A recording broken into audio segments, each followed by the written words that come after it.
Okay, instead of the Valhatori, giving up some of the movement speed there, being able to have the reliability of double gauntlets for combo starters and for follow-ups. I guess they weren't really feeling the spear in this matchup in particular. It could change at any point in time, and we saw Sarme lock in a Mirage a little bit earlier. That could be something that comes out as well. Let's find out. We're getting to game number 1 here of the Elimination Final. Pavelski off stage now, just needs to find a way to get back on. Okay, looking for the recovery, gets Mounir's caught up in the startup of it, and then that's so good. Mounir cleaning one up with the GC Ensig. Yeah. We, 20 seconds into this game, and that's already a stock gone. And we could be another 20 seconds in with another stock flying here if Mounir continues to play the way that he's doing. Sidelight does not connect. Okay, recovery to exhausted recovery. Mounir trying to get back out of the stage, and Koko just trying to cover these landings with Axe Sidelights. So Pavelski punches his way right through with that side signature. Can they get the double KO here on the edge guard? Goes all the way down, and Sarme with some friendly fire means that Mounir is able to make it back and reverses Pavelski going a little too deep off stage. It happened again. It is Pavelski. This is what happened in Mounir's side. Pavelski went off stage, wanted to get the edge guard, didn't get it, and either ended up SDing or getting reverse edge guard. Pavelski, I don't know how to say, just hit them. First time watching Pavelski? No. Because I'm over here just being like, he got reversaled off stage. But we're in Classic. Elimination Finals. It doesn't matter where we are. Elimination Finals, Taza, and he does not change. It could be 1v1, grand finals. Oh, he's going off stage and he's SDing. I love you, Pavelski. You're but so reliable. The one time, we're banking on the one time that he does end up connecting it. So let's see how that that could happens. be today. It could be today. It only has to happen once in this best of 5, right? Not this game. Maybe next one. He goes down again. Not that stock, at least. At the moment, Sarme needs to find a way to get back on, takes advantage of all of that chaos, gets back on, looking for the sidelight recovery, that time only just seeing the dodge. Sarme, it's time to start mixing up with waiting. I feel like I'm seeing a lot of immediate recoveries. Okay, wait, what's happening off stage? Mounir, excellent stall. Yeah, good stall after that awkward clash on the stairs hitting at the same time. I thought he would be a little confused with his resources, but he manages to make it back, and now nice job interrupting, catches him with the Nair into the gravity cancel silent recovery. That's so good there. Mounir goes down. Pavelski, however, has to make it back to the stage. Can he steal the weapon away from Mounir? He does. Okay, Nair to neutralite. Koko comes in for the save, though. Gets that neutralite. Just the very last couple of hitboxes of it do end up actually connecting now. Koko gets that side, and that's going to be Pavelski off stage. But Sarme almost had something going, but now you're getting 2v1. That's going to be the combo. Koko and Mounir taking game 1 with confidence. Why? Ooh, off stage. I mean, I don't think offstage was the whole story. It definitely contributed to how close that game was, though. Yeah, there was like it was enough to be like that's the reason why the plot resolved as it did, right? And so Pavelski's probably going to go back into his timey-wimey machine and be like, all right, game number 2. It's time. This is the 2's character that dominated last time around. When I was here in the studio, everybody was playing Devil Jin. Yeah. Everybody was playing Zariel. So the main difference between now and then is that the grab hitbox just doesn't work the same way as it did before. Talk to us. The neutral signature is no longer this dominant, all-powerful force on the 2v2 field that's going to grab somebody out of something and knock them out of the way. It's been adjusted to be a lot more fair in that space when it has multiple opponents. We have upgraded from an easy bake to perhaps a toaster. It means that there's some risk in putting out neutral signature all of the time. You can put yourself on a toaster. Yeah, that is exactly correct. And so now Sarme, well, not that Ensig. The Gauntlet Ensig is still exactly the same. So sick. That and was amazing. Pavelski set it up with the ground pound. That was incredible. Yeah. That is one stock on Pavelski. No follow-up with the neutralite, though. But hey, you know what? Did I say oh no, I was going to say it to Koko because of the whole entire... Not in a cliche way. Oh. Okay, it's different. And cooking analogy with the ram guard on the desk. How privileged. Here we go. Back into the game. Oh, Pavelski's still surviving. Sarme, however, has now seen better days, and that ground pound will come through, and that's the lead right back into the hands of the blue team. Every time I see Spill ground pound, I feel like it gets a little bit wider. Eventually, it just covers the entire screen. That's actually the effect that it has. You know, it's like that. It's like the Samus Zair glitch. Eventually, the grappling hook will eventually just cover the entire stage. That's spear ground pound, but it's an intentional mechanic. Keep note, BMG. That's your job. Okay, let's talk about the game now.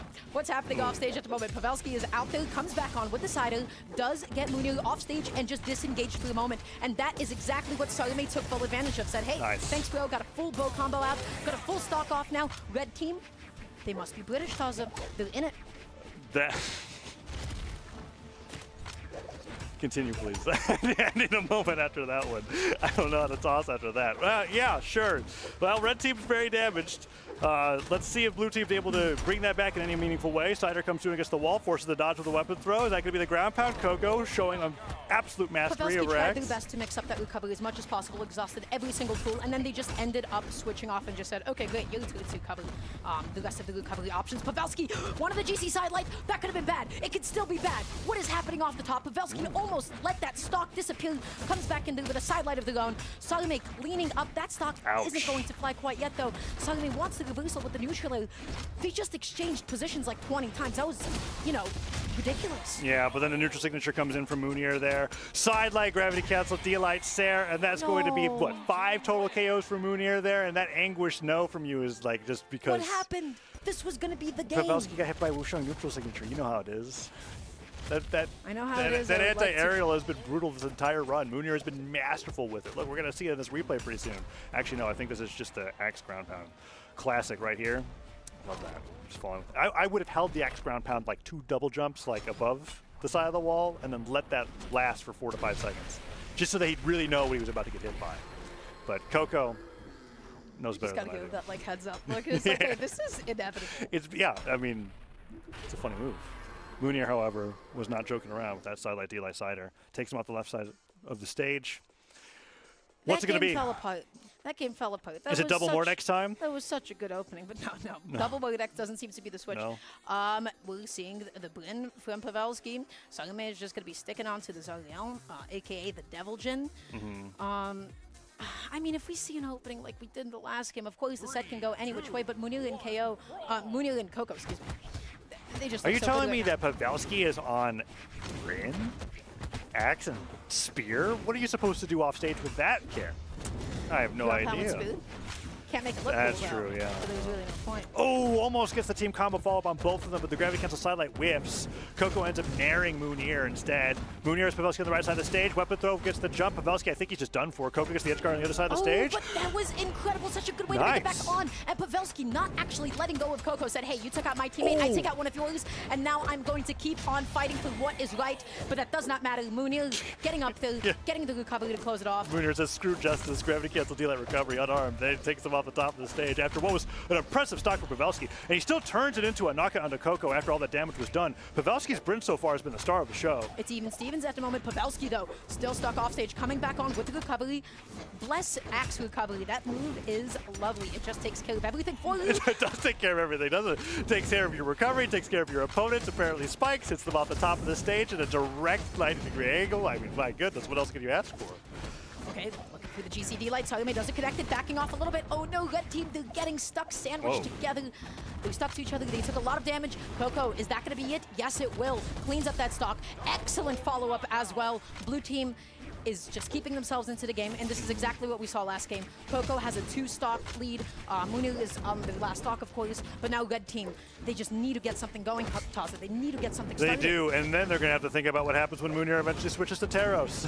Right? Like, they have to get that far. They haven't even got through his Aang. Ground pound comes through, though, and now it's a 1v2 against Koko. All right, a game 4 looks almost inevitable, unless Koko plays the best 1v2 of his life, which so far, Pavelski almost doesn't make it back. Gravity cancel down heavy, takes 1 stock, but they have to get through another one.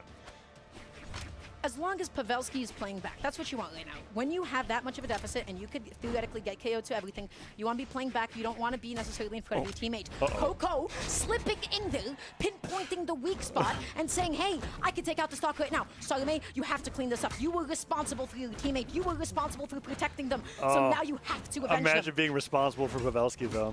he did play back, like you said. Oh, Koko dominating. One more down air here. Oh, I thought that was going to be it. Sarme goes in for the neutral signature. Sarre hits him. Koko demolishes the red team, secures the 3-0, 668 damage. That 2v1 looked like it was in favor for Olgrim. That was brutal.